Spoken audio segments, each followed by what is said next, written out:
By the way, before we begin, how come there's creepypastas of lost episodes on popular cartoons and TV shows? Yikes. Why not something in the anime genre, for crying out loud? At least.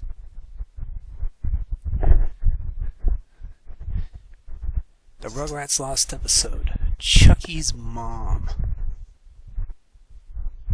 Blair? Remember Rugrats, that show on Nickelodeon? What you probably don't know is that the creator of the show, I heard, Gabbo Cusco, originally played a late-night version of Rugrats called Rugrascals, to be played at night with more adult humor. Because every major channel thought the pilot was too disturbing, they refused to air the show, and as a result, no one has really heard about it. However, one station in Wellington, New Zealand mistakenly played it in the morning, thinking it was a regular Rugrats episode. The pilot and only episode of the show that was seen was called Chuckie's Mom. The intro played like normal, but at the end, when Tommy shoots the milk at the screen, the sound effect is much louder, and the milk simply stays there for about 10 seconds. Then the name of the episode appears. The episode played out like normal, with the babies playing in a playpen. They were all talking about their moms when Chuckie had a flashback. It had Chuckie in the hospital, standing next to his mother in bed, who was dying from an unknown illness. She was singing, "You're my sunshine, my only sunshine," to Chuckie in a very weak voice, as if she was about to die.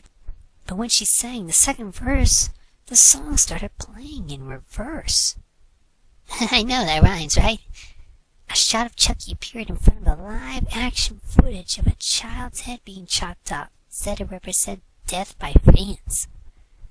Chuckie turns around and screams, and when he looks back at his mother, her face has a live-action man's mouth pasted on it, saying, "Don't worry, Chuckie, it's time for me to move on," in a man's voice.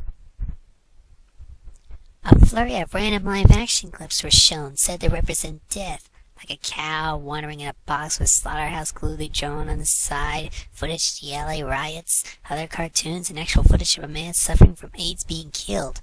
Ew. You can hear Chuckie screaming the entire time. A shot of Chuckie's mom appears again, this time with a chicken speak crudely pasted on her face, saying, "Don't you remember where it all started?" The episode then cuts to live-action footage of childbirth sonograms.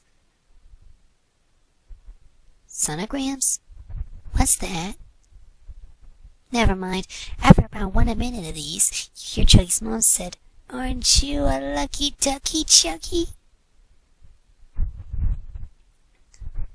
Then a harlequin face appears.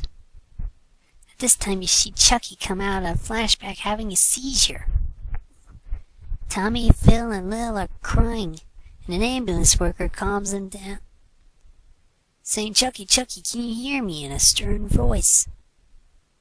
What's an ambulance worker doing there? Oh well.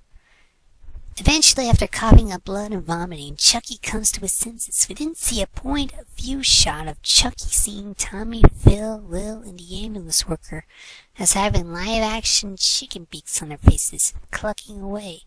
A photo of a kid that looks just like Chuckie screaming appears, and the camera zooms straight into it. After this, the regular credits played, followed by 15 minutes of static as the station had nothing else to play. Surprisingly, although the episode was watched by many children, only one adult who was watching, me, has spoken about it until now. I was confused to find out that children's suicide rates went through the roof in New Zealand that year. You know what? I feel kind of creepy. I thought Rugrats was already creepy enough, but this kind of, I don't know. Don't question it, Blair. Rugrats was always this creepy, even before this creepypasta came out. You're right. I gotta stop this. Yeah, you should.